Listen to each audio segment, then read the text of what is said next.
Descanso. Espero que sim. Bom, hoje a gente tem como convidados vocês. A gente não tem um convidado de fora. E aproveitar esse encontro para a gente ampliar um pouco as discussões sobre o panorama, né, da formação do cineasta no Brasil. Fazer um pouco também uma recapitulação do que a gente ouviu, né, nesses três convidados que a gente recebeu, né? Começando pelo Luciano Vidigal, depois o Emílio Domingos e na última semana com a Maria Chu, que foi um encontro super potente, né? Emocional, né? Também em vários aspectos. A gente teve a felicidade de ouvi-la contar sobre sua trajetória de maneira muito aberta, né? Muito honesta, enfim, acho que conecta com muitos de nós em muitos aspectos, assim. Queria até ouvir se alguém tem algo a comentar a respeito desse encontro com a Maria Chu, aproveitar, falar um pouco de algumas coisas que talvez tenham borbulhado aí a partir da visão de vocês, da prática de vocês, seria legal, assim, se a gente ouvisse algum de vocês comentar ou trazer algo sobre esse último encontro com a Maria Chu ou qualquer outro que a gente tenha participado. O Valdir não estava, né? Perdeu, poxa. Então é bom que alguém pode atualizar também, Valdir, senão a gente faz aqui um nosso comentário. Alguém tem?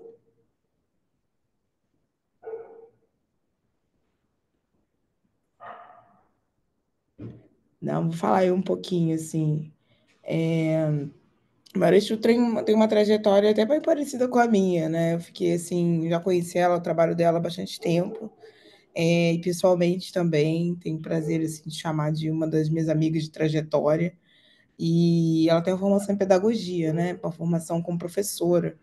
E a educação e a maternidade levaram ela para o teatro e para a literatura, frisando bem a questão da maternidade, né? Porque ela falou bastante sobre escrever histórias para a filha dela ver, né? E depois essa participação no teatro, essa audácia, né, que ela teve ao aceitar participar de processos onde não havia inicialmente o espaço para ela, e ela encontrou os espaços. E que depois ela também, no movimento de ousadia também, de coragem, migra então para o audiovisual, nunca abandonando, né, nem a literatura, nem o teatro, muito menos a educação, e nesse contínua relação com a própria maternidade, assim, como mulher, mãe, e ela trouxe a importância de alguns cursos, em específico o AIC, né, que é da Internacional de Cinema, e que se não fosse uma iniciativa de fomento, de bolsas, né, a gente não pode nem dizer que é uma ação afirmativa, a gente pode discutir até um pouco mais sobre isso, política afirmativa, porque não é algo contínuo, né, que está ali na estrutura da instituição, mas sazonal, acontece de maneira sazonal. Foi isso que permitiu que e ela citou até uma colega também nossa de profissão, a Tamires Hilário, entrasse num curso que custa, em média, né, à época, há mais de 6 anos atrás, R$ 1.000 por mês. Assim. Então, uma formação livre em roteiro. E a gente foi discutindo, né, a partir não só da experiência da Maria Chu, mas também do Emílio e do Luciano, como que não é uma formação heterogênea, ou melhor, homogênea, né? Foram trajetórias bem diversas e que resultam em atuações diversas, mas que não necessariamente passa por essa formação convencional acadêmica no ensino superior em cinema, né? Apesar da gente, quando pensa cineasta, fecha os olhos e pensa cineasta, acho que a gente ainda visualiza, né, um Kleber Mendonça, né, sei lá, Cacá Diegues, né, ou, enfim, outros que estão aí mais recente também despontando, não cabe muito na imagem, né, dessas pessoas que vieram aqui conversar com a gente. Então, assim, só se a gente vai pensar nisso, quanto que a trajetória não convencional, digamos assim, fortalece o aparecimento também de novas vozes nesse nosso contexto. E, e foi, enfim, muito bonito também entender como que, no caso dela, esse potencial de incidir nesse audiovisual ainda muito hegemônico através das palavras, né? Então, através da escrita, né? Ela é uma roteirista e dramaturga e ela falou um pouco também como que é o seu processo de criação, né? Então, como que ela cria, teve até a pergunta do Gabriel sobre gênero, ela que já trabalhou com thriller, com infanto-juvenil, comédia, né? Drama, sci-fi, gêneros muito diversos, trouxe para a gente que ela exercita isso, essas escritas que vão se enquadrando, né, em contratos, digamos assim, com um público diferente, muito através da observação do outro, do contato com o outro, da conversa com o outro, e que isso que vai permitindo com que ela fale com públicos tão diversos para as obras dela, de uma maneira humana, né? Falou um pouco da sua experiência na escrita da sessão de terapia, que é uma série mais recente que ainda vai sair essa nova temporada na Globoplay. E Maria Chu está uma das pessoas indicadas no prêmio Abra de Roteiro, que é a Associação Brasileira de Roteiro. Essa notícia saiu esses dias, né? Então, o Franjinha e Milena, né, que é uma série que ela escreveu, Milena e Franjinha, né, que é uma série, enfim, baseada na obra do Maurício de Souza, mas que fala um pouco dessa relação com a curiosidade infantil. Ela participou da sala de roteiro, né? Ela é uma das roteiristas e está indicada aí como série infanto-juvenil. Então, a trajetória é super rica, apesar da não convenção ou não convenção, né, da sua formação, né? E falou muito ali da audácia, da coragem, assim, acho que foi um dos pontos assim que eu acho que destacando aqui, fazendo um panorama. E foi super legal, super bacana. Depois, não sei se a gente disponibiliza ou não o áudio, mas a gente tem gravado. Depois, se vocês tiverem interesse de voltar à conversa, acho que é possível disponibilizar pelo menos o áudio da gravação para trocar.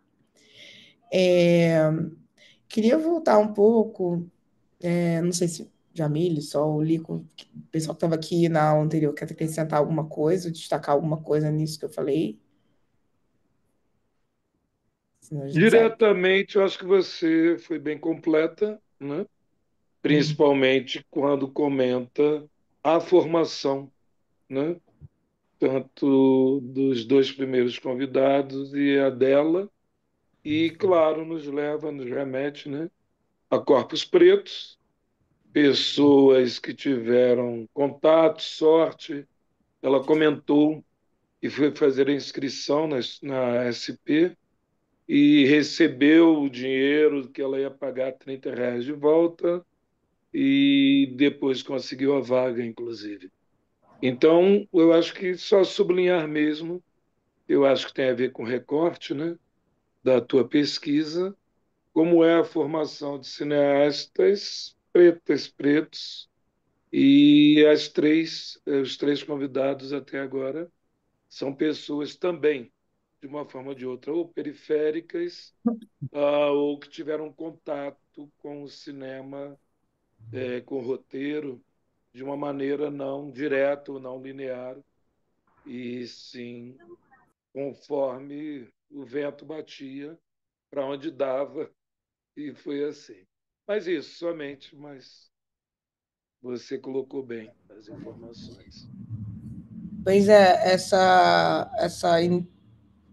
e aí é importante falar, né, que, obviamente, as iniciativas individuais não institucionalizadas, né, como eu destaquei, que a IC ela não tem uma política afirmativa dentro da instituição, é, requer, obviamente, ali um movimento emocional, né, um empenho ali muito grande, né? Então, ainda a gente ainda fala das primeiras, né, das primeiras diretoras negras, as primeiras roteiristas, os primeiros, né? Ainda estamos nessa geração, né, de muito isolamento, de dificuldade de permanência no mercado, né, de uma certa inconsistência mesmo na nossa produção, que é reflexo disso, né? E quando eu falei no começo que a minha trajetória é bem parecida com a dela, porque eu me formei em uma iniciativa independente, digamos assim, livre, né? Uma formação livre, que foi um dos primeiros cursos que eu fiz de roteiro, que foi na roteiraria.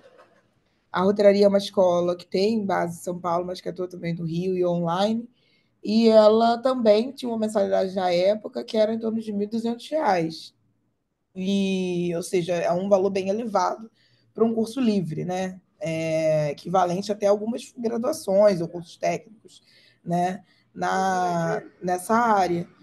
E a hotelaria também não tem uma política afirmativa. Desculpa o barulho, não sei se está vazando aí, espero que não tem uma política afirmativa institucionalizada, assim, então não há uma preocupação dentro dessas instituições com o ingresso e formação, mas a permanência, porque não tem uma bolsa, né, para possibilitar a continuidade da formação, com o ingresso e permanência de pessoas negras, indígenas, LGBTQIA+, mulheres, e segue sendo, né, muito reconhecido no mercado como um fator decisivo para dizer se esse profissional é ou não profissional.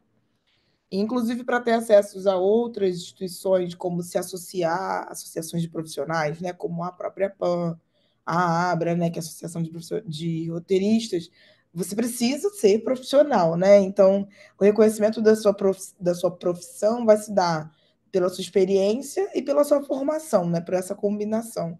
E sem uma validação dessas instituições, até o ingresso em círculos que poderiam favorecer a sua permanência como uma associação é dificultado, né? Então, óbvio que a gente não está aqui para falar, a gente está aqui para falar de formação de cineasta de maneira geral e aprofundar entre os assuntos, não para ser um muro de lamentações, mas é importante fazer esse ressalte, né? Ressaltar esse custo emocional que é muito individual ainda, por conta dessa falta de institucionalização das políticas afirmativas também no ensino privado, né, nos cursos livres ali. E aí eu vou voltar com uma apresentação que eu já comecei a passar com vocês. Vocês estão vendo minha tela? Estão, né? Sim, sim. Deixa eu só botar ela cheia aqui. A gente já começou a falar sobre isso aqui, esse panorama que é da Forcine, a gente falou isso no segundo encontro, se eu não me engano, antes do encontro com o Emílio, né? Voltando muito breve assim para ele. Ele não está completo, né? A gente já falou sobre isso, ele está disponível lá no site da Forcine, que é esse fórum de cinema, e ele vai falando da questão de como é a distribuição dos cursos de graduação no país. A gente já falou isso, como é que são as instituições, se elas são privadas ou públicas, híbridas, enfim, centros universitários, cursos livres, né? E esses cursos livres aqui incluem, né, esse da ICTV, onde a Maria Ju se formou, e a roteiraria, por exemplo, onde eu me formei, e outras iniciativas. Nesse panorama, a gente viu que a composição do corpo docente, como ela é, né? Ou seja, quantos professores doutores tem dentro dessas instituições. Vimos a divisão, né, de gênero dentro dessas instituições, ou seja, que ainda há uma prevalência de homens cis dentro do corpo docente, e que há uma prevalência de pessoas não negras ou indígenas, né, ou socialmente lidas como brancas dentro dessas instituições, e que esse fórum foi levantando e discutindo isso. Estou só passando porque a gente já tinha discutido isso um pouco, né? E que no caso do corpo técnico, aí a gente consegue ter uma distribuição um pouco diferente, né? Então, quanto maior a especialização do corpo docente, do corpo profissional, né, dessas instituições, mais branco, né? E quanto mais de base, aí a gente tem uma diversidade maior, né? A gente viu como são as distribuídas disciplinas, mulheres ministram mais cursos de produção e roteiro, por exemplo, né? E onde tem menos mulheres, no caso, são aquelas ligadas à direção, pós-produção, e que, no caso de pessoas negras como professores, a gente tem uma distribuição dessas pessoas mais da produção e menos em cargos de decisão como roteiro, né? Então, um professor que está lecionando sobre esse tema, ele não vai ser, né, não vai estar nesse grupo. E a mesma coisa a gente viu quando a gente está olhando um pouco para os projetos de extensão que essas instituições fazem, né? Então, os projetos de extensão apesar desse corpo docente muito ainda, né, embranquecido e masculino, né, e de homens, a gente tem alguns estudos ali dentro desses cursos de estudos feministas, identidade de gênero, estudos étnico-raciais, acessibilidade, o que é meio contraditório, tendo em vista discussões mais recentes sobre locus social, né, lugar de fala. Então, as pesquisas são feitas nesse recorte, mas as pessoas que estão encabeçando, digamos assim, essas pesquisas não são desses grupos, né? Isso foi o panorama, assim, muito breve da Focine. Eu cheguei, acho que, enviar isso para vocês, senão eu posso enviar depois. E aí queria entrar um pouco mais a partir de dois artigos na formação profissional do cineasta, olhando para o perfil, então, dos cursos superiores de cinema e audiovisual. Já dando spoiler, até para fortalecer o argumento da importância dos cursos livres e outras iniciativas de formação, né? Então, esse artigo, ele é de 2021, se não me engano, e ele vai fazer um levantamento do que a formação profissional tem ofertado para o audiovisual. E aí, inicialmente, na verdade, não inicialmente, mas eu quis trazer inicialmente, né, os gráficos não estão necessariamente na ordem do artigo, essas pesquisadoras elas veem a distribuição das disciplinas de formação dentro dessas universidades que estão aqui, né, listadas. Então, na verdade, não universidades, esses cursos que estão aqui listados, né? E aí se tem, por exemplo, a FAP, que tem o curso de cinema, de animação, o bacharelado da UF, a licenciatura da UF, né? E outras instituições aqui embaixo listada, como a USP, enfim, e a PUC, a Unichapecó, então privadas e públicas, mas todas de nível superior. E a gente vê uma distribuição dos cursos muito focada, né, majoritariamente, em realização e produção audiovisual, seguido de teoria, análise histórica, história e crítica, né, um enfoque menor em linguagem, algumas com uma distribuição um pouco mais homogênea, digamos assim, né, como aqui a na UF, licenciatura, outras focadas em tem mais um enfoque um pouco maior em economia e política, por exemplo, e uma distribuição menor ainda, né, quando a gente bota artes e humanidades, o que é curioso, né, se a gente está falando do cinema enquanto arte, essa distribuição privilegiando a realização e a produção, nos leva a crer que o ensino superior no Brasil nesse ano, né, que o artigo investigou, privilegia, na verdade, a realização e a produção, os aspectos talvez mais técnicos para a realização do cinema, né, para a realização das peças ali fílmicas, digamos assim, filme, série, novela, tudo que é audiovisual, né? Então, é curioso pensar que o ensino público dá mais esse enfoque para formar para o trabalho, né?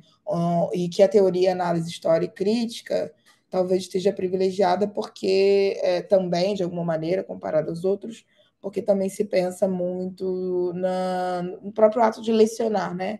Então, as graduações, de maneira geral, acho que o cinema, na verdade, reflete um contexto de ensino superior no Brasil, acabam privilegiando essa formação para mão de obra, né? Então, o pensamento crítico, e incluindo o professor nesse lugar de mão de obra. E às vezes o pensamento criativo e crítico fica preterido, fica deixado de lado quando a gente fala da formação de cinema. E aí, artes e humanidade, né, que poderiam ser uma fundamentação, o que são, né? E aí, enfim, podemos discutir isso, o fundamento ali, os alicerces para a gente pensar a criação, né? Pensar audiovisual no lugar da criação, é sempre um pouco menor. Nesse contexto de artes e humanidades é que entrariam as artes também contra-hegemônicas, né? No próprio noção de linguagem, nessa parcela pequena, digamos assim, de tempo e de disciplinas que as universidades dedicam a artes, humanidades e linguagens, que se encaixaria, né, ainda que eu defenda que todo o currículo pode ser racializado pela potência da formação e não por uma questão meramente política, Nessa parcela pequena é que se concentraria, né, essas disciplinas. Então um forte direcionamento para aspectos técnicos e pouco direcionamento para discussão mais ampla, crítica, enfim, com um recorte que a gente está querendo fazer aqui no nosso curso também. E que quando a gente olha, então, para esse grupo de disciplinas, né, que a gente já viu ali que também tem um certo privilégio de gestão e negócio, comparado, a gente vê que elas focam menos, talvez, ou seja, mais na parte técnica, como eu falei, realização e produção, e menos, talvez, na visão de negócio, o que é um outro dado curioso e contraditório, né? Então, se forma mão de obra, mas não se dá, de alguma maneira, dentro de uma formação de ensino superior, autonomia, ou ferramentas para a autonomia do cineasta, como também o empresário, um dono de produtora, alguém capaz de, a partir do seu filme, construir um legado também econômico, né? Uma disputa também econômica. Hoje, o cinema, né, no Brasil, o fomento público, por exemplo, ele é ofertado e dado para empresas. Né? Então, é necessário que haja um pensamento sobre negócios e tenha uma base, obviamente, de gestão para que se acesse, para que sequer tenha direito a concorrer, né, um fomento público para a realização do audiovisual independente, por exemplo. Né? Então, uma pessoa que é formada em cinema, seja dessa maneira, né, mais ligada à universidade, seja de uma maneira não hegemônica, né, para de cursos livres e outros, né, ela só pode disputar acesso a fomento público se ela tem um CNPJ, se ela tem uma empresa. Né? E, então, nem aquelas pessoas que saem do ensino superior têm esse conjunto de ferramentas necessário para abrir essa empresa. Então, veja, né, nem na FAP, ou na UF, que são na USP, ou a SPM, tem um conjunto, assim, digamos assim, significativo de disciplina de gestão e negócio dentro do total das disciplinas, né? Então são poucas também que dão essas ferramentas para o seu formando, né? Ao fim da sua graduação, sai com essa defasagem também. E se fala muito, principalmente depois do sucesso do Ainda Estou Aqui, né? E em função da inconsistência mesmo da nossa permanência no cenário internacional audiovisual, sobre a necessidade de ter outras empresas, outras produtoras que consigam chegar nesse contexto, né, de disputar no Oscar, por exemplo. Né? Só que, em contrapartida, o nosso ensino superior não forma para essa habilidade. Né? Então, como chegar, como a indústria brasileira, audiovisual brasileiro, poderia chegar no nível competitivo, né? Principalmente, enfim, o exemplo que eu dei do Ainda Estou Aqui, a gente está falando de um cineasta que realizou seu filme inteiro com recursos próprios, né? Então, já é um ponto fora da curva por si só, mas olhando para esse gráfico, me leva a questionar isso, né? Como sair desse cinema feito majoritariamente, né, por herdeiros, quando a gente fala não em número, quando a gente fala de impacto. E aí, nesse artigo, ele traz também que assim, né, é muito comum nos trabalhos de conclusão desses cursos de ensino superior em audiovisual, em cinema, que haja uma produção audiovisual ao fim, né? E aí ela mapeou também, a pesquisadora desse grupo mapearam também o que sai, o que é produzido, né, como trabalho de conclusão nesses cursos, e viu-se que o maior número de produção é documentário, ficção, ali com o terceiro lugar animação, websérie, série de TV. Né? Sendo que documentário não é, né, já o gênero mais assistido no país. Tem uma circulação bem dificultada, né, nos circuitos de cinema. E tem uma série de questões atreladas, né, que não são talvez ainda muito discutidas também nesses cursos de formação, como a questão de acesso ao arquivo, pesquisa, até a própria ética de representação, né? Então, acaba sendo o maior enfoque, talvez pela facilidade, aí muitas aspas nisso, né, na juntada, no catado de material para produzir esse produto final, esse trabalho de conclusão, né? E aí que a dificuldade de você produzir ficção é muito maior, né? Então é uma produção muito mais cara, comumente falando, né? E, e aí a gente vê o websérie despontando e tudo mais por conta mesmo dessa disponibilidade até de recursos digitais, né? Acho que foi o Luciano levantou esse ponto, o Emílio também, né? Como o celular, a possibilidade de uso das redes sociais e tudo mais, acaba sendo um espaço interessante de descolamento de produção audiovisual, né? As redes sociais e o YouTube, outras situações. Então, a websérie também acaba despontando aí nos últimos anos. É, e a saída, né? Como que esses profissionais, então, esses cineastas formados em cinema, né? Em audiovisual, como que depois eles entram no mercado de trabalho, né? Como que eles se aproximam dessas empresas.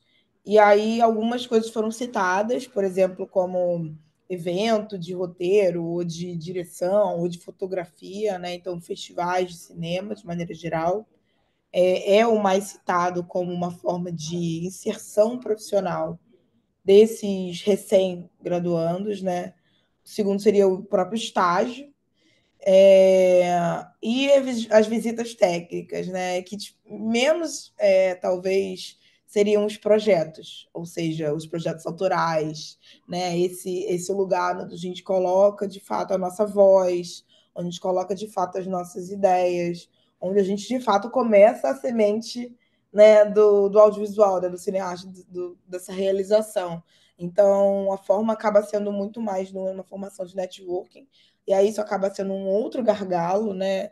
O cinema é um ambiente muito relacional, né? Então, quem não tem essa possibilidade, esses acessos de estar em determinado festival de audiovisual ou eventos e encontros de audiovisual, acabam tendo uma inserção menor, porque esse dado, né, obviamente, ele é inversamente proporcional, né? Então, se o acesso é maior através dos eventos, se você tem menos acesso ao evento, obviamente seu acesso é menor, né? É a mesma coisa, a gente pode falar das mostras de cinema, etc. Então, se você tem menos acesso, por exemplo, a uma visita técnica na produtora, num set de filmagem e tudo mais, você também vai ter menos acesso aqui, porque impera como um dos grandes formas de entrada no audiovisual.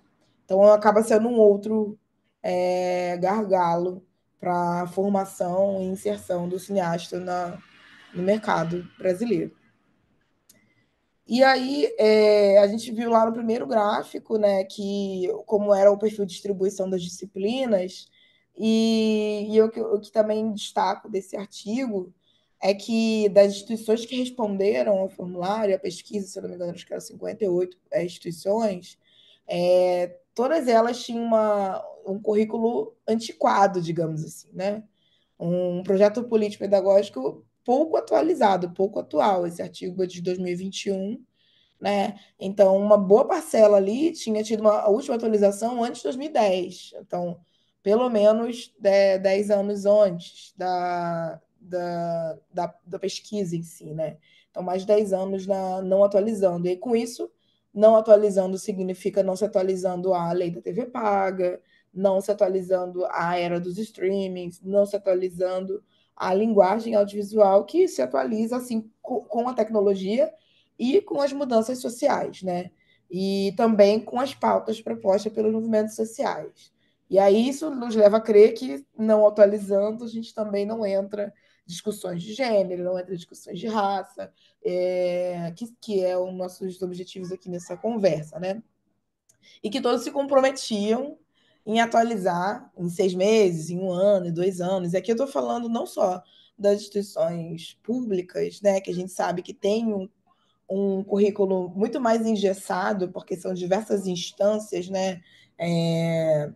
Mas é também nas instituições privadas, né? Então, tem um engessamento nas instituições públicas, mas há também uma falta de interesse nas instituições privadas que poderiam ter uma autonomia, uma liberdade maior para se atualizar no seu projeto político pedagógico, né, enquanto formadores de cineastas do Brasil, né? Então, mais falando aí de mais de 10 anos sem atualizar o projeto político pedagógico, é uma defasagem aí enorme. Eu não estou vendo vocês, não sei se eu vou parar aqui rapidinho só para a gente pra eu ver vocês. Não sei se tem um comentário até agora. Oi, Tem um... Maíra. Oi. Refletindo aqui, porque são tantas evidências através desses gráficos do que você traz para gente, que fundamentaliza também tudo que está sendo construído desde o primeiro dia de encontro, né? E para a gente, principalmente quanto artistas, realizadores, inclinados aqui pelo cinema, né? E produzindo e fazer cinema também. Entender também a partir desses gráficos, porque realmente é algo que muitas vezes, particularmente falando, não chega para a gente, né? Então, isso como também estratégias de realizadoras de acessar esse conhecimento, e aí me traz uma reflexão sobre a questão também, a partir desse lugar, né, do pensar criação, como isso reverbera na questão de quem está com a caneta na mão, né? Quando você traz aí a questão da mão de obra. E aí, esse lugar da mão de obra me leva também para a questão de quem consome arte, de quem acessa ao cinema, um pai de família que tem que escolher entre comprar entre colocar no prato da família dele lá o feijão, a comida da família, e escolher comprar o ingresso para ele, para todos os filhos e a companheira para estar dentro de um cinema. Eu falo isso porque eu venho dentro de uma família, né? Que às vezes a gente fica dentro de um lugar de separação enquanto escolher esse lazer, esse acesso à cultura, e acho que o querido Gilberto Gil fala tão bem, né, que a cultura ela tem que ser extraordinária e não algo ordinário, né? Ela tem que ser o feijão com arroz no prato do brasileiro e não é o que acontece na prática, né? Então, pensar esse lugar quanto ele reverbera nessas estruturas para quem realiza e para quem também deseja consumir, acessar, né? Então, estou só aqui trazendo mais assim, essa reflexão aqui para a gente, porque diante de tudo que você traz, vai reverberando muita coisa, né? Então, só também jogando aqui nessa roda para a gente ir junto também. Obrigada, Maíra. E às vezes é assustador, né? Porque os dados às vezes são muito duros, né? A gente fica com os dados e fica com uma sensação, às vezes, e aí para onde? O que eu faço? E aí você trouxe um ponto, Daniela, que acabou sendo um bom gancho para continuidade aqui. Eu talvez esteja sempre puxando sardinha para o meu lado, porque sou roteirista, como minha função principal no audiovisual, mas eu defendo muito que esse momento da criação, que não, que é o roteirista que faz, né, que se debruçar sobre a página em branco, dizendo, falando no audiovisual, dramaturgo no teatro, enfim, escritor na literatura, de decisão de condução criativa mesmo, na caneta na mão, né? E aí o próximo artigo que eu queria conversar com vocês a partir dele, né? Vai olhar para justamente para o roteirista, para o ensino de roteiro na graduação.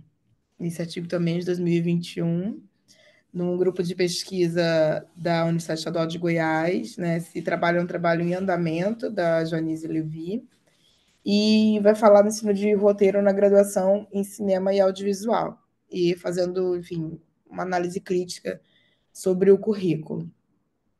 E aí ela faz uma amostragem de um número de IES, né, de instituições de ensino superior, que são os cursos que têm pelo menos 150 horas de roteiro no seu currículo. E aí ela elabora esse quadro que mostra para a gente que são essas instituições aqui, né, dos quais ela teve acesso, como eu falei, é um trabalho em andamento da pesquisa dela, que tem mais de 150 horas de roteiro. E o roteiro, como eu venho Maíra, defendendo. Oi, desculpa te interromper, mas se você claro. puder já explicar para um leigo aqui como eu, qual a diferença da dramaturgia audiovisual para o roteiro estrito, o clássico, né? O de cinema. Se puder falar um pouquinho, porque eu não entendi muito bem a diferença. Assim, a gente tem uma diferença de linguagem que tem a ver com a própria plataforma, e aí quando eu digo plataforma, eu digo tela versus palco, né? Onde você está trazendo, construindo as suas imagens, né? Então, você tem dentro de um palco, no espaço cênico ali, né? As limitações e, ao mesmo tempo, as liberdades absurdas, né, daquele lugar, onde as imagens são muito construídas pelo corpo, pelo corpo de atuação, os atores, as atrizes e toda a composição cenográfica, né, que pode ser construída ali. Então, normalmente no texto dramatúrgico teatral, você descreve muito brevemente o que, que tem em cena no palco, né, qual que é o cenário, faz a lista ali dos personagens, e é muitas vezes, principalmente na dramaturgia brasileira, né, até onde eu conheço, também quero ouvir de vocês, é muito mais apoiado nos diálogos. Né? E essa construção de imagens teatrais é feito muito pela direção, em parceria com o elenco, obviamente, e às vezes se modifica ao longo também das apresentações, né? O que é maravilhoso, né? Nesse sentido, porque você tem uma percepção diferente e você tem essa liberdade de, a partir do mesmo texto, que está ali muito mais dialogado, mudar essa composição, essa cênica. Então, mesmo quando tem um cenário que não é fixo, que se altera, né, que tem sido cada vez mais comum, até pela tecnologia que avança, avança é péssimo, mas que, enfim, se modifica, é, a gente tem ainda uma descrição muito breve, né, nas rubricas, muito breve sobre como é a movimentação em palco. Né? Fica muito a cargo dos atores e das atrizes a fazer emergir essas imagens ali pela própria movimentação. E você vai ler um texto teatral, você tem basicamente diálogos. Assim. No caso do audiovisual, tem uma máxima, alguma das máximas, tem várias, né? Mas tem alguns escritores de manual de roteiro que defendem que a gente tem que mostrar e não falar. Então, na descrição das cenas, né, principalmente nesse formato Master Scene, que é o que o mercado usa de maneira geral, a gente tem um cabeçalho que vai estar ali dizendo se é interior, se é exterior, se está em qual cenário que está, se é dia, se é noite, e tem uma descrição de rubrica mais robusta, onde tem toda a mise-en-scène, toda a movimentação de cena, assim como a descrição do contexto cenário que a gente está. E aí, os diálogos. Sendo que a mise-en-scène, a formação, ou seja, a movimentação dos personagens, as suas ações, bem como o local onde eles estão, contam tanto quanto o que eles dizem. E deveriam contar até mais do que eles dizem. Né? E aí, obviamente, você tem uma montagem que possibilita quebras de temporais lineares ou não, um salto, né, inclusive de personagens, ter um personagem que é criança, um adulto, enfim, algumas outras liberdades e algumas outras restrições que o audiovisual não tem. E aí a formação desses dois escritores para a cena, né, de artes da cena, acaba sendo bem distinta no aspecto técnico, mas fundamentalmente, teoricamente, a gente até vê um pouco depois desse artigo, porque ele detalha as diferenças, não. Porque a forma de contar a história, de narrar, ainda está ali muito apoiada no Aristóteles, nessa construção em atos, né? Nessa forma de começo, meio e fim, né? Que a gente pode depois discutir que ela não compreende todas as histórias, ela não é universal. Né? Mas a formação técnica se diferencia, ao passo que a formação teórica se fundamenta um pouco no mesmo lugar. Assim. Eu posso, depois de um próximo encontro, trazer 2 textos assim, para a gente ver um pouco a diferença e discutir um pouco mais como que as possibilidades e suas, enfim, restrições e liberdades. A gente pode falar um pouco mais também disso, se vocês tiverem interesse. Aliás, foi bom, Valdir, você trazer esse comentário, que eu já ia deixar assim, em aberto para vocês trazerem para a gente, assim, para esse ciclo de conversa, quais são os questionamentos mesmo, os interesses que vocês têm, assim. A gente teve, por exemplo, como eu falei, né, a pergunta do Gabriel sobre gênero e sobre processo criativa, você traz essa questão da diferença da escrita dramatúrgica para o teatro versus a escrita dramatúrgica para o audiovisual. Então, são temas que é legal vocês trazerem, porque isso pode orientar tanto os nossos convites, né, para os nossos convidados e a pauta que a gente faz aqui para eles, quanto essa conversa um pouco mais teórica que eu venho fazendo com vocês sem convidados, digamos assim, onde nós somos convidados. Então, se vocês quiserem trazer também, é legal, que aí ajuda. Não sei se eu respondi, Valdir, assim. Super respondeu, super obrigado, perfeito. Ainda tem uma diferença enorme, que eu sei que você está investigando agora, um processo de escrita de documentário, ainda tem Então, uma diferença grande disso.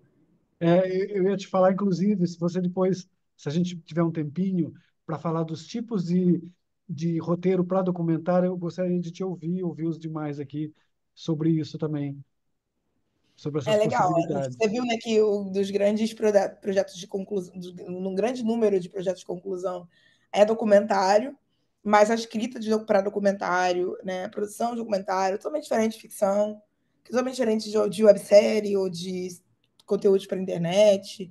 E a gente pode sim trazer e falar, e também vou adorar ouvir a experiência de vocês. Então, deixa eu voltar aqui para a apresentação.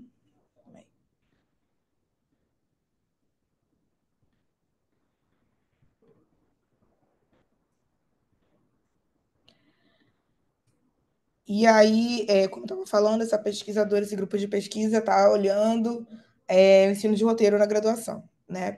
E aí eu trouxe por conta do que a Jamile falou também, obviamente que eu não sabia que ela ia falar, mas enfim, que é da importância de quem está com a caneta. Né? Então, autonomia é algo importante para o artista, né? E aí quem está com a caneta.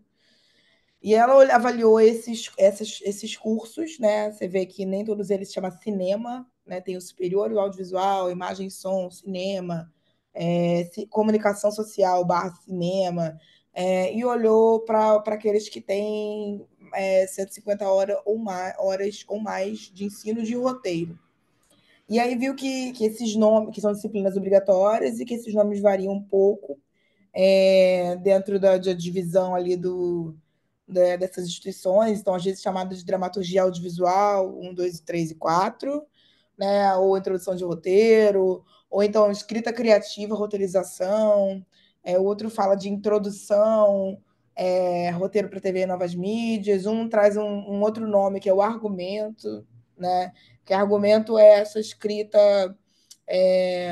justificada, digamos assim, do porquê contar essa história através das suas ações. É uma escrita em prosa, não uma escrita em cenas, que precede a escrita do roteiro propriamente dito. Então, é um fundamento importante, né? Você vê que a Universidade Federal de Mato Grosso do Sul dando enfoque para isso. Então, é dessa maneira que se distribui, né? Com um destaque, assim, talvez para a USP, que tem uma carga horária de 480 horas, dividido entre obrigatórios e eletivas, né? Então, é uma das instituições que dedica mais tempo a essa função que eu sigo defendendo aqui como a mais importante, talvez, para o início da linguagem audiovisual e para a indústria, de maneira geral. E ela destacou, né, isso faz parte do texto da conclusão dela, que tem a ver com o que eu estava falando, né, que no currículo desses cursos de audiovisual, que os livros mais citados na bibliografia seguem sendo os mesmos, um pouco, assim, né, e que tem até uma relação próxima com a dramaturgia teatral, né. Então, sei lá, de manual a gente tem lá o Cid Field de 95, manual de roteiro. Né? Isso dialoga com aquele gráfico que a gente viu da desatualização, né, da formação para o cineasta. Então, o manual de 95, obviamente, ele está ali falando de TV aberta, né, de cinema. Ele não está falando de streaming, não está falando de internet, não está falando de nada disso. Né? E que ele aplica os princípios aristotélicos do cinema, né, a estrutura dramática clássica, ou seja, como um paradigma incontornável, né, como se fosse a única forma de contar histórias. Né? E algumas outras disciplinas, outras universidades como a USP e a UFRB, têm uma disciplina de dramaturgia que dá ênfase mais em teatro, então entendendo o teatro como um ponto de partida ou a semente da escrita dramatúrgica para o audiovisual. E aí, com isso, vai ter na referência bibliográfica dramaturgos, né, como Sófocles, Shakespeare, Ibsen, Brecht, né, além do Stanislavski e a dramaturga brasileira Renata Polantini, e os estudos literários com a contribuição do Antônio Cândido. Então, são bibliografias relativamente são canônicas, obviamente, né? São clássicas e têm, obviamente, a sua relevância, mas relativamente antigas, aí muitas aspas, né? Quando eu falo antigas, com muito respeito, mas assim, relativamente antigas. E que se repetem nesses cursos que a gente, nessas universidades que a gente viu aqui, né? Então, pensa, né? Na USP, 480 horas de roteiro, onde você tem ali basicamente os mesmos, o cânone, basicamente os mesmos diferenciais, né? E aí, quando vai falar de gênero, por exemplo, usa-se uma referência do cinema norte-americano, né? Que é esse texto aqui, que foi organizado por Ramos aqui no Brasil. Então, você vai falar muito de gênero a partir de uma perspectiva do cinema norte-americano, né? Que isso é adotado na Unispar, mas que usa também algumas outras citações, mas em menor número, como o do pesquisador português Luiz Nogueira, além do já mencionado Manual de Roteiro do Sid Field, que é de 95, né? Ou o Maqui, que é um outro manual de roteiro story, de 2006. E aí, quando vai falar de maneira um pouco mais teórico, prática, mais crítica, tem o Carrière, e aí depois tem um outro que ela cita, mas que é o Jean-Claude Carrière, que vai falar de um lugar um pouco mais pessoal, ensaístico, do cinema, traz a sua própria experiência, né? Assim como a gente vê no livro do Tchaikovsky, né? Tem um pouco mais desse lugar ali pessoal. Só que é um lugar pessoal, de relato, né? Sobre a experiência de cinema, que parte de um locus social, né? Ou seja, que não é nem brasileiro, né? Não é nem da América Latina, não é nem desse tempo, digamos assim, né? De audiovisual, e muito menos escrito ou pensado por mulheres ou pessoas negras ou indígenas. Então, o que ela conclui nessa primeira pesquisa é que as obras são generalistas, né? Que elas abarcam questões assim, referência à dramaturgia, linguagem audiovisual e formação de roteiro, quase sempre cinematográfico, então não olha para outras plataformas, mas que elas são obras assim generalistas e que reforçam esse paradigma incontornável da estrutura dramática clássica, né? Então, pense, mesmo quando tem um número elevado de horas de currículo, se fica um pouco nesse mesmo lugar. Isso dialoga de alguma maneira, gente, com aquele levantamento da Forcine, né? De quem são as pessoas que estão dando aula, né? Também. Então, nem sempre são pessoas que estão atuantes no mercado profissional, ou seja, são professores, mas que não dialogam com a prática, né? E a gente for olhar lá, sei lá, todo o pensamento do Chagas, né? Se ensina porque se pesquisa porque se ensina, ou do Paulo Freire, professor pesquisador, né? E aí a gente vê que essa defasagem tem a ver um pouco com esse descompasso, né? Do profissional de educação que não produz cinema ou que não pesquisa cinema. E aí a gente tem esses currículos bem engessados. E aí ela pontuou, né, algumas instituições que adotam outra referência, o Gumóis, falando de aspectos técnicos desse formato Mastercine, que é o que é utilizado no audiovisual, mas aceito, né, dialoga com o audiovisual internacional, hollywoodiano, melhor dizendo, né, e outras referências como Nichols, que fala da teoria do documentário, o Puccini, que fala de caminhos para a elaboração de roteiros de documentário, desde a pré-produção até a produção.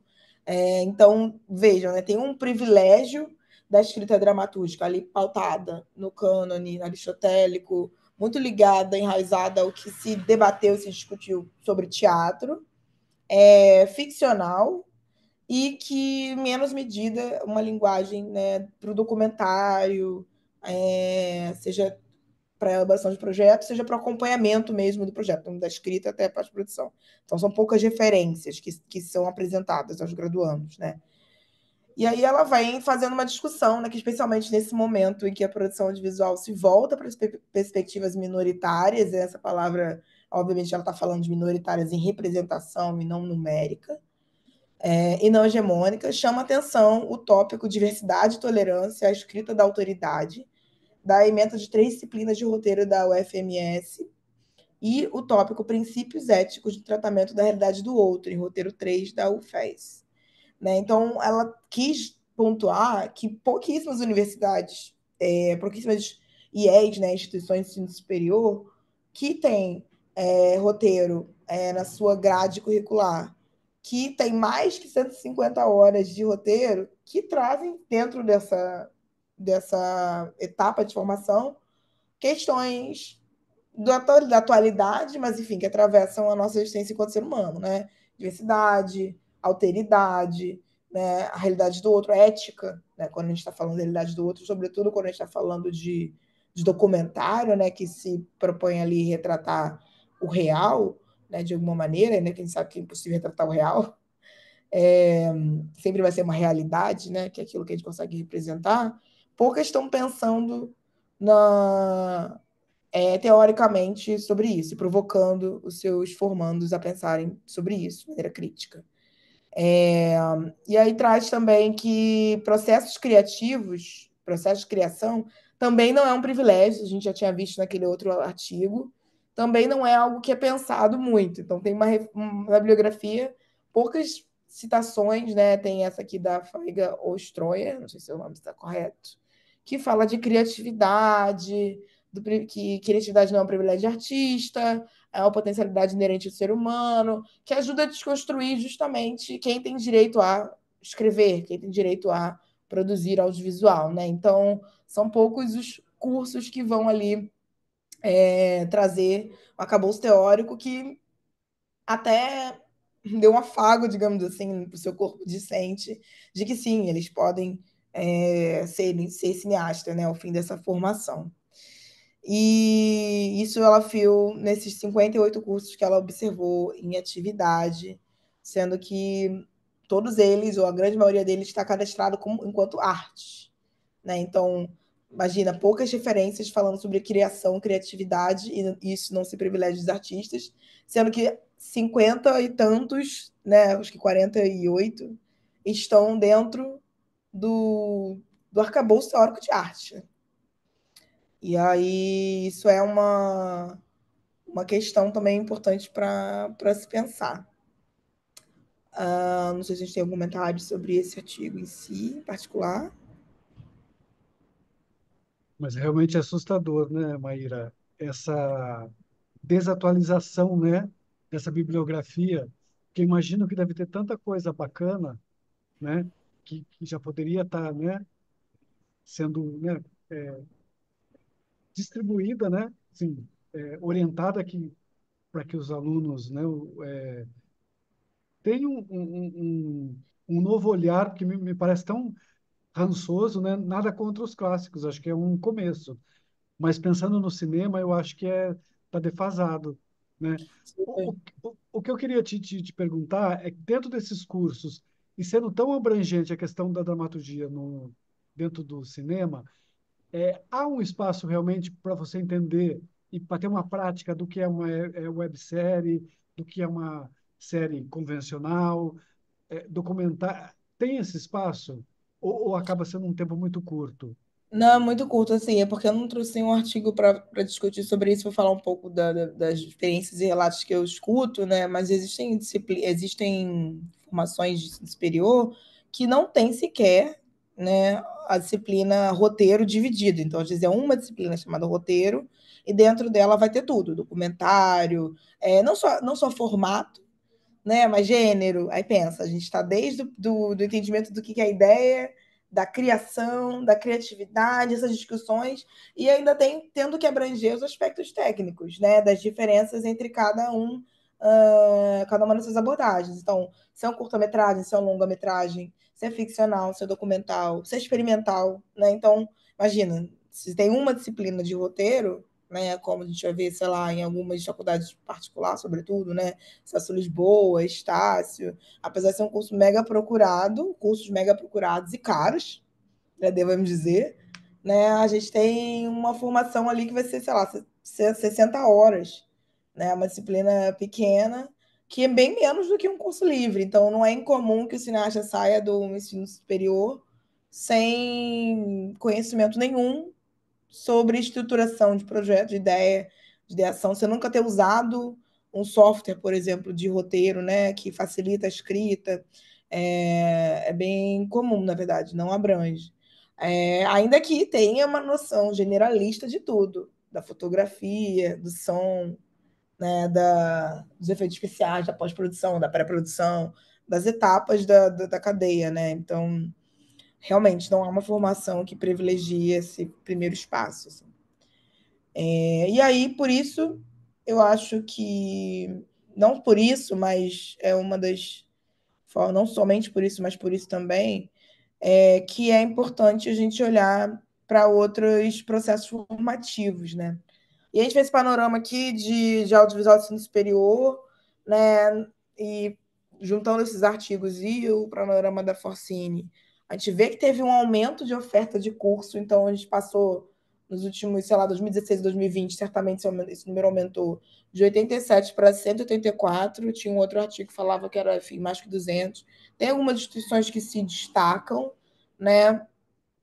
E também o curso técnico tem um aumento, né, grande de formação ali. Tem dados do Senai de 2019 a 2023 que mostram que o número de cursos ligados a essa produção audiovisual aumentou de 687 para 1.762. Aí, obviamente, tem diversas áreas, né? Produção de áudio, programação de jogos digitais, editor de vídeo, operador, roteiro, inclusive, direção. Mas isso também corrobora aquilo que eu falei sobre como a gente forma muito para a mão de obra, né?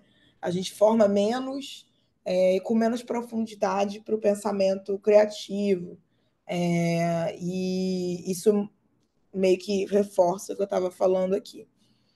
Então, nós somos uma indústria, mas uma indústria que está muito mais amparada braçalmente, infelizmente ou felizmente, enfim, não vou nem botar juízo de valor nisso, do que em termos de pensamento crítico e também de ferramentas para ser um negócio, né? Dono de produtora, enfim, canais e grandes cineastas aí, que chega até o Oscar. E aí, alguns cursos livres de extensão, né? A gente tem uma oferta grande, eu estou nesse processo também de pesquisa de mapear, né, quantos desses existem, mas algumas instituições que a gente já falou aqui, já citou, né? A Academia Internacional de Cinema, que ela fica em São Paulo, né? Acho que ela tinha uma base aqui também no Rio de Janeiro, mas fechou durante a pandemia, então agora ela só está em São Paulo, ou seja, no Sudeste. Tem curso livre, técnico dessas áreas, não tem uma política, né, como eu falei, de inserção. À exceção do ano passado e do anterior, porque através da Lei Paulo Gustavo, essa instituição ganhou recurso, e aí, pela política afirmativa da Lei Paulo Gustavo, ela foi obrigada a convidar, selecionar profissionais, alunos, né, que fossem negros, indígenas, que eram os recortes que a Lei Paulo Gustavo previa, e pessoas com deficiência. Mas isso não refletiu, e aí falo até com conhecimento de causa de parecerista, né, porque fui parecerista desses digitais em São Paulo, porque isso não refletia no corpo docente. Então, ficou ainda esse movimento unidirecional, né, onde alguém ensina para alguém aprender, né? Existe essa divisão. Então, o corpo docente era ainda majoritariamente branco masculino do Sudeste para ofertar cursos pela Lei Paulo Gustavo para pessoas negras, indígenas e com deficiência. Então, é uma grande questão, né? Aí tem o Instituto de Cinema, que também tem curso presencial e online, tem a Casa de Artes aqui de Laranjeiras do Rio de Janeiro, que tem uma experiência, assim como Célia Helena, né, de teatro muito forte, mas que vem investindo em formações no audiovisual. O MIJ ofereceu curso, oferece, continua oferecendo, a roteiraria, como mencionei. Então, tem uma série aí de cursos livres que se concentram, assim como o ensino superior em audiovisual, muito no Sudeste, né, no Sul-Sudeste. E algumas iniciativas que são iniciativas de laboratório, que é o objeto, assim, digamos, da minha pesquisa, e que também defendo como, justamente pelo não engessamento, né, de currículo, pela capacidade de se renovar a todo ano, acaba sendo a porta de entrada para drogas mais pesadas. Na maioria dos cineastas não que não fazem parte desse grupo hegemônico, né? Óbvio que tem laboratórios e laboratórios, a gente tem laboratórios que não têm um pensamento nem na seleção, nem no currículo, né? Para formar ou apoiar a carreira de cineastas que não sejam da hegemonia, e outros que sim, tem laboratórios e residências que têm mais tempo e precisam de mais tempo de participação, às vezes é um ano inteiro, outros são focados ali, mais centrados em uma semana, há uma certa. É bem heterogêneo, né? Esse perfil de laboratórios. E alguns pedem já para você ser ligado a uma produtora, então um cineasta independente que às vezes não tem ainda a sua produtora, né, o seu CNPJ, não pode participar, então você consegue participar em parceria com uma produtora.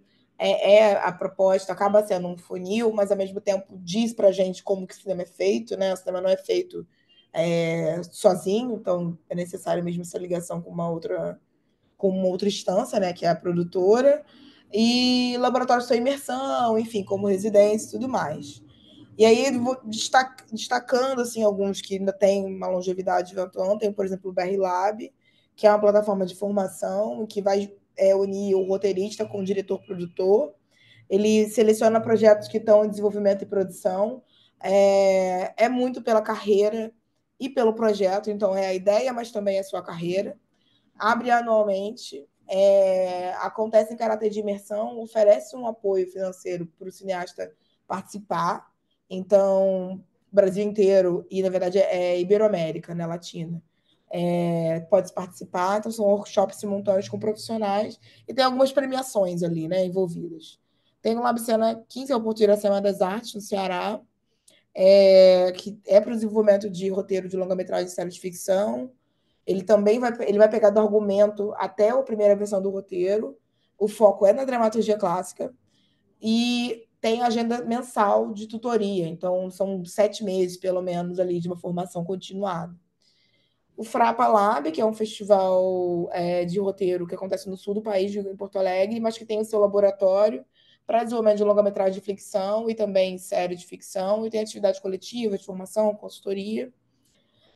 Trouxe aqui a questão da maestria em escrita do roteiro visual, que é na Escola de Cinema de Cuba, apesar de não ser uma iniciativa brasileira e não estar no Brasil, porque o Projeto Paradiso, que é um projeto que apoia cineastas, né, financeiramente, tem uma porta de entrada, criou uma porta de entrada, então, dentro dessa cátedra, tem a possibilidade de um brasileiro estar lá com o financiamento do Projeto Paradiso, que é uma formação em audiovisual, né, com foco em roteiro. Então, o que se briga aqui para ser o equivalente ao mestrado ou um mestrado em artes, né? Então, são 9 meses de imersão lá. Abre anualmente essa seleção também, tem que ter um projeto, tem que ter carta de indicação, porque isso audiovisual é relacional, então essas são algumas iniciativas. Tem o Lab Narrativas da PAN, que atualmente estou como coordenadora pedagógica. Esse laboratório existe desde 2016. Ele é ligado à Associação de Personagens Audiovisual Negro. E ele tem um foco nas 3 etapas: direção, roteiro e produção. E o objetivo é não só fomentar o projeto, mas a carreira, né, daquele profissional. E tem, há 3 anos já, o último estágio é a ida no mercado internacional. Então, já estivemos tanto em Cuba como na Nigéria, e ano passado no Ventana Sur, que foi no Uruguai. Tem o PanLab, Coisa de Cinema, que é na Bahia, também foca no longa-metragem, desenvolvimento. O Dialab, que também é na Bahia, mas que traz pessoas da América Latina, da Europa, da África, o continente africano, para desenvolver esses projetos de filme e série. É uma residência que tem bolsa, tem apoio. Estou trazendo aqui porque, né, enfim, vocês também estão pensando, né, cinema quanto cineastas, então iniciativas importantes de mapear e acompanhar, e abre inscrição todo ano. Tem residência base em São Paulo, Lanani, que é da FLUP com a TV Globo. O Sérgio que argumenta, que trabalha esse texto, que eu falei que ele é a semente do roteiro, né? Porque ele é um texto em prosa, onde você defende, argumenta, né, literalmente, a sua história através das ações que você vai ver no filme. Né? E outras iniciativas aí que não são tão que são mais recentes, digamos assim, que nascem principalmente a partir dessas últimas políticas públicas, né? Como o Figar Paulo Gustavo, na retomada do MINC, digamos assim, como o Maraú Lab, e o próprio LNN, que é o Laboratório Negras Narrativas, fez uma edição amazônica. Isso é bem mais recente, né? Tem o Matapi, por exemplo, que é um mercado, né, também do norte, da região norte. Então, são iniciativas que acabam sendo que ainda estão nesse processo de se estabelecerem enquanto iniciativa mesmo de formação de roteiro. Assim. Eu trouxe um vídeo de degustação, digamos assim, de como é um pouco, até para vocês entenderem um pouco mais, um laboratório de narrativas, né, negras, que é o LNN, a partir das próprias pessoas que participaram. Né? É um vídeo de mais ou menos uns 15 minutos. E aí queria compartilhar com vocês, para vocês ouvirem de quem participou e das pessoas envolvidas, como é, né, criar e desenvolver o seu projeto audiovisual a partir de uma perspectiva negro-referenciada, ou seja, num contexto diverso desse que a gente acabou de ver aqui nesse panorama. Vamos ver se eu consigo compartilhar sem ter problemas técnicos. E se alguém tiver alguma pergunta antes disso, essa é a...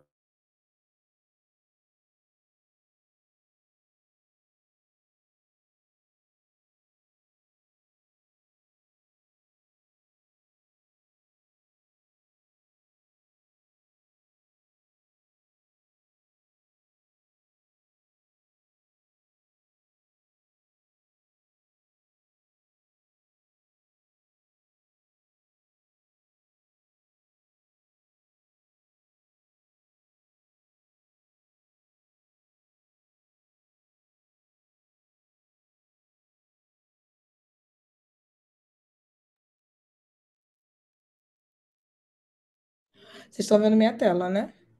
Sim. Vamos ver se vai rolar o som aqui, que é sempre uma questão.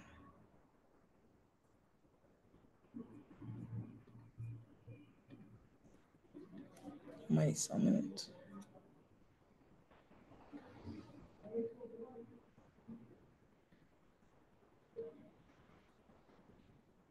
Ai, fechou.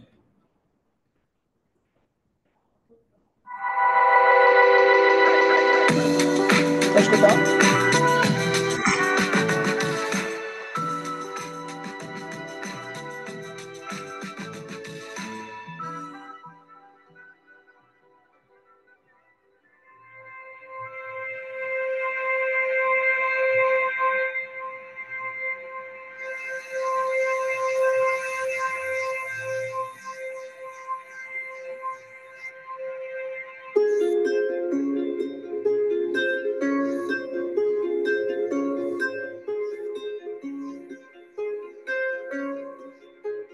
Trazer a Da Rum para o Lab é uma confirmação, né? Eu acho que é uma confirmação que faz a gente acreditar na gente enquanto profissional, enquanto criativo. É um projeto que a gente idealiza no momento de pensar outras oportunidades, né, de narrativa. E quando o projeto ele faz parte do Lab, eu sinto que tem aí um reconhecimento que não é só de pares, né? É um reconhecimento de profissionais. Que quando a gente se encontra, e eu falo desde os 16 projetos, né, que são selecionados dentro de 300, eu sinto que a gente consegue estabelecer uma coisa muito bonita, que é uma harmonia. Assim. Se a gente está falando de som, a gente precisa harmonizar, né? E aí a gente tem vozes mais graves, mais agudas, ritmos que são mais estrondantes. Muito bonito como o LNN faz, junto com o Sertão, essa possibilidade da gente perceber outra terra, outro clima, perceber como isso interfere, como isso contribui.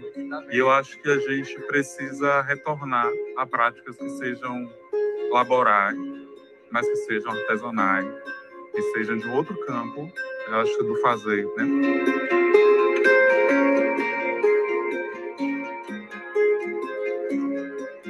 Tem uma coisa de casa, de acolher. E aí tem uma perspectiva de escutar aquilo que a gente também acha do projeto, mas por outras pessoas e por outras visões. Entendia que a nossa história tem uma reverberação, que ela conversa com algumas pessoas, mas para que ela interessa, assim, sabe? O Lab faz a gente conseguir entender e acreditar mais nisso. Uma malhação da narrativa, mas é também uma malhação do lugar de enxergar gente dentro dessa história, assim. O espaço de consultoria, que a gente ficou muito nessa ideia de como é que o filme chega para o consultor, o que a gente pode acolher, o que está fazendo sentido de verdade, o que não é, de poder escutar as reverberações, as provocações, reagir às provocações, foi uma das coisas mais legais de conseguir vivenciar, sabe?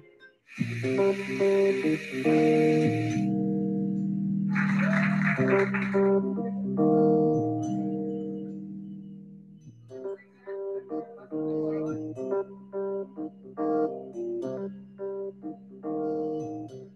troca com os meus colegas sobre os outros projetos e, ao mesmo tempo, sobre a vivência de cada um no seu território, está impulsionando muito, assim, está fazendo a gente enxergar um lugar do projeto que, às vezes, a gente não enxergava e ter mais precisão, assim, no que escrever.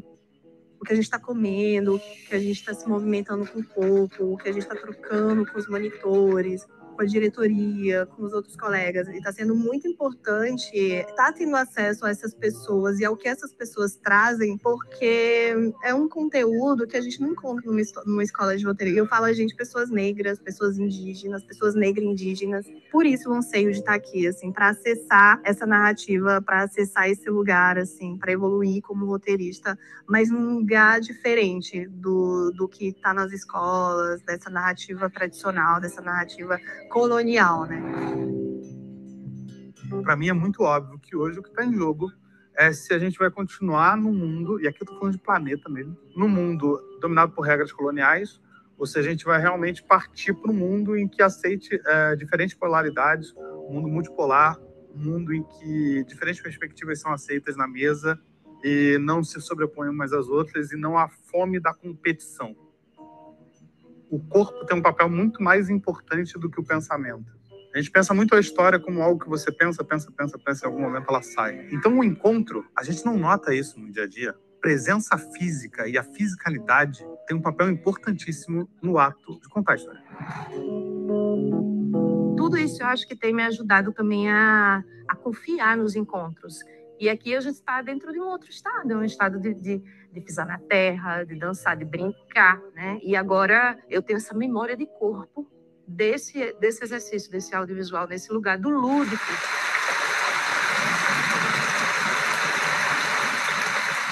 Ontem eu aprendi uma palavra nova com o Gabi Newton, que é petricor, que é o cheiro da chuva. Essa é a palavra que eu escolheria para falar da experiência do laboratório para mim. Eu vinha numa longa e árida caminhada. Tinha chegado num ponto em que eu já não conseguia mais avançar no trabalho com o projeto, porque tinha muita dor. Essa experiência de estar aqui, de estar em quilombo, de estar coletivamente, eu consigo agora sentir o cheiro da chuva, sabe? É uma chuva depois de uma seca demorada, e que agora eu consigo olhar para o meu projeto e para o futuro com olhos de fertilidade, com essa terra agora já respirando.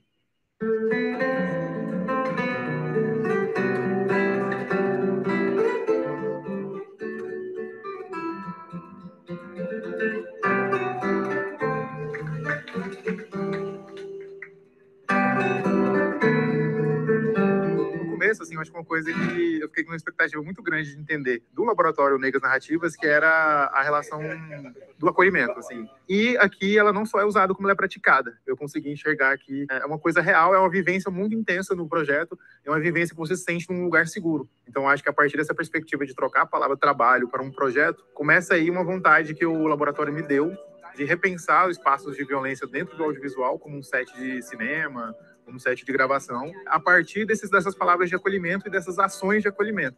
Mas a experiência do laboratório, de te colocar com dúvida e falar que a dúvida é boa e que a dúvida faz parte do processo, eu acho que é uma coisa que me interessa muito como diretor, assim, e eu acabo sendo produtor também dos meus próprios projetos, de replicar isso em set de cinema, de entender que dá para avançar num lugar que ele não... sem violência.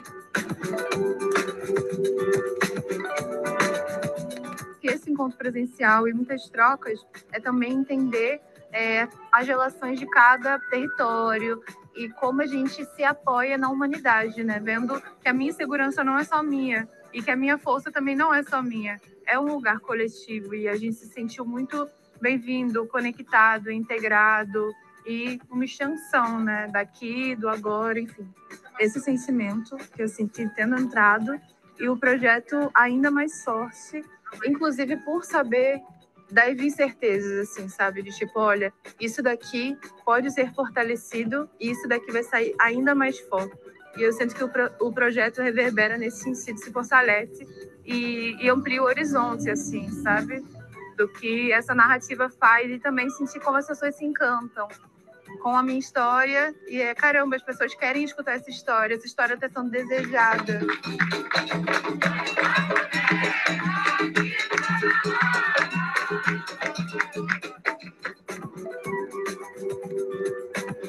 É uma troca muito boa, né? Que assim ajuda a gente a construir o nosso, mas também escutar o que os outros têm a dizer, já além do nosso roteiro, já visualizando ali uma forma ou de outra a nossa história. Então, acho que é bem importante levar essa perspectiva assim, para a vida, de falar sobre o seu projeto, compartilhar, mas também ouvir as histórias dos outros. O pessoal é interessado em saber do seu projeto. E isso faz você querer falar, discutir, até pensar novas ideias, né? Novas questões ali. Você até ajuda o outro no projeto que ele está se propondo a fazer, né? E ouvir as outras histórias também, às vezes você nem imagina como seria a construção daquele universo ali do outro, né? Então, falando assim, no meu projeto eu vou fazer isso, tudo, desse jeito, assim, assado. Acho que pode trazer um pouquinho também para o nosso, sabe? Então, é um coletivo que vai se perpassando, assim, entre um e o outro, se alinhando, sabe? Trazer esse pessoal também de fora para cá. A gente até se conhece melhor, assim. Como é que a gente pensa a coletividade, como essa empatia ela dá e garante que a gente construa histórias com a alteridade necessária, assim, sabe? Eu acho que nós, enquanto pessoas realizadoras que pensamos personagens, a gente consegue construir histórias quando a gente consegue viver. E eu acho que o laboratório possibilitou tanto conhecimento técnico, mas possibilidades de vivência para um outro tipo de conhecimento, que é o conhecimento da experiência. Essa forma organizativa sustentável que abraça a natureza e não tem repulsa da natureza.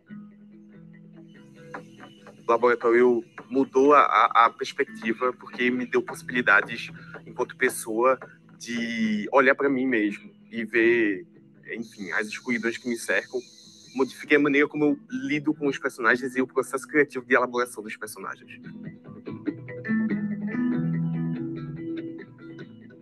Foi proposto para a gente cinema negro, coloquei que era cutucar. A gente está ali mexendo nas coisas que mais nos afetam, no sentido tanto positivo quanto negativo, né? De trabalhar essas dores, essas angústias, mas também nossas alegrias e extrair elas da gente também. Teve uma coisa dos residentes mesmo, estarem muito atentos, estarem com ouvidos muito abertos, a gente se ouviu muito, assim, a gente se acolheu muito, um senso de realmente comunidade, assim, porque eu acho que está muito dentro de nós, assim, enquanto cineastas negros, e eu acho que é por isso que todo mundo aqui se sentiu tão atravessado um pelo outro, tão mobilizado, tão cheio de energia, com vontade de sair daqui e escrever. Todos esses dias aqui foi um momento de muita entrega. Eu acho que todo mundo se entregou muito, assim, para a experiência. Ter sido aqui também nesse território, assim, no Sertão Negro, em Goiânia, um território que também descentraliza, né, essas ações, é muito importante. O Lab, ele significa um espaço importantíssimo de estabelecimento, desenvolvimento e estabelecimento de parâmetros, de metodologias não excludentes para a formação em audiovisual negro, porque ao mesmo tempo em que nutre as narrativas, também fortalece os sujeitos. Essa é a segunda etapa de um laboratório que é dividido em 3 etapas. Então, uma primeira etapa onde 16 projetos passaram por esses encontros online, né? Vim para uma segunda etapa, nesse momento no Centro-Oeste, com 8 projetos, 8 equipes. Tem essa dinâmica das criações coletivas, das pessoas, em vez de competirem entre si, colaborarem mais entre si, sem deixar de pensar nessa perspectiva que é de mercado, que são narrativas robustas, compreendendo os processos para essas narrativas existirem e circularem no mundo, que é um mundo competitivo, mas, ao mesmo tempo, sem significar processos violentos desse mundo competitivo internamente à formação. O laboratório que pensa roteiro, produção, direção, essa tríade criativa e também distribuição, né?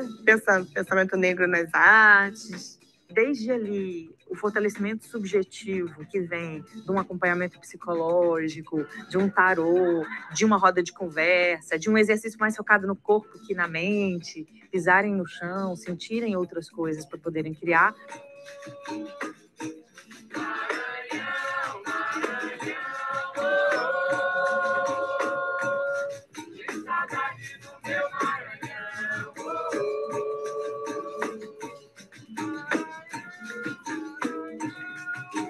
até uma dinâmica mais pragmática, né, de uma construção de narrativa e de pensamento sobre o mercado. E o Lab tem uma coisa que eu acho super interessante, assim, que é o modo como os processos vão se adaptando aos projetos. Não é uma coisa pré-concebida, não é uma coisa que as pessoas têm que se encaixar nelas ou se preparar previamente para estar aqui. É orgânico. Há muito ainda, né, a se construir quando a gente fala de cinema brasileiro, quando a gente fala que cinema negro é cinema brasileiro, esperando que sejam mais 300 histórias escritas e que seja esse problema bom de poder selecionar depois. Promovendo mais espaços de formação que não estão naquele lugar que a gente nem sabe mais como construir, nem quer, nem deseja. Mas fazendo de um jeito nosso, construindo de um jeito nosso, que é cheio de carinho, de axé, de escuta, de acolhimento, de brincadeira, de expansão E de imaginação e de invenção. E que venham próximas edições, né?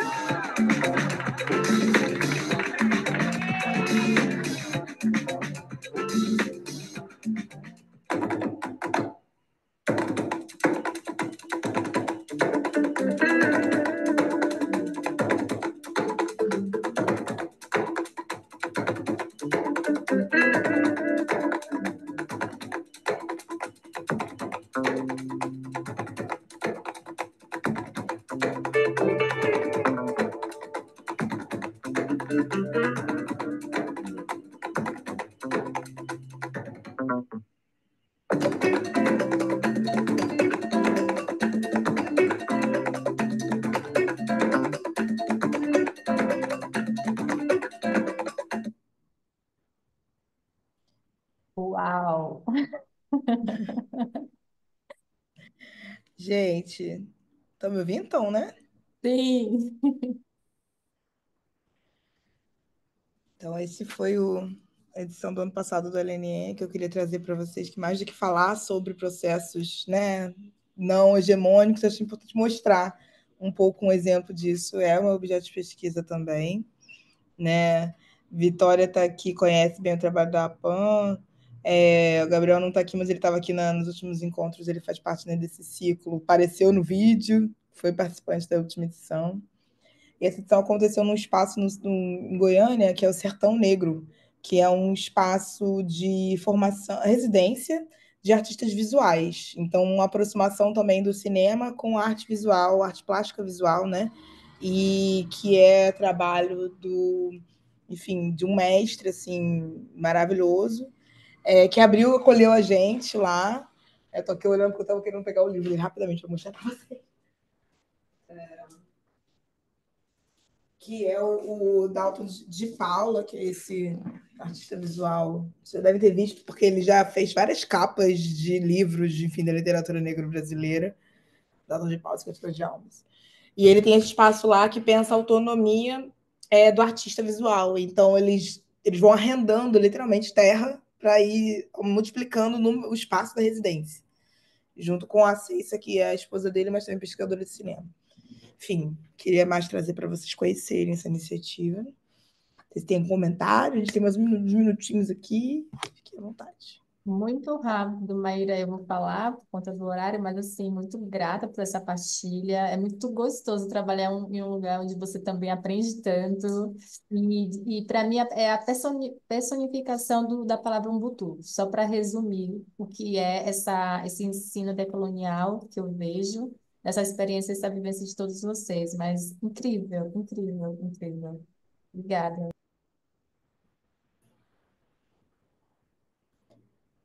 É isso, gente. Nada, obrigada a vocês. Meu comentário aqui. A gente vai continuar trocando semana que vem. A gente se reencontra aqui para seguir falando de formação de cineastas no Brasil, esse recorte. E falar um pouco mais, aprofundar um pouco mais. O Valdir já teve como é que vai ser o seminário? O seminário da minha pesquisa. Já teve. Como é que chama isso? Spoiler. Spoiler. Parabéns, Mayra. Tá muito bacana, viu? Depois eu quero ler teu trabalho também. Fiquei muito curioso sobre esses laboratórios. E esse vídeo é incrível, assim, muito inspirador. Parabéns. E legal que você é coordenadora pedagógica. Fiquei feliz. Está em Sim. boas mãos. Gente, nos vemos semana que vem. Obrigada, viu, pela presença, pelo presente que é a presença de vocês. Essa conversa. Valeu, galera. E Muriô? Murió. Obrigada, até Eu mais, não é o gente. Guiê, né? O Guiê. Tchau, Parabéns, tchau. Maíra. Parabéns, Obrigada mais uma Mayara. vez. Obrigada, Maíra. Tchau, tchau. Tchau, gente. Obrigada, Lico.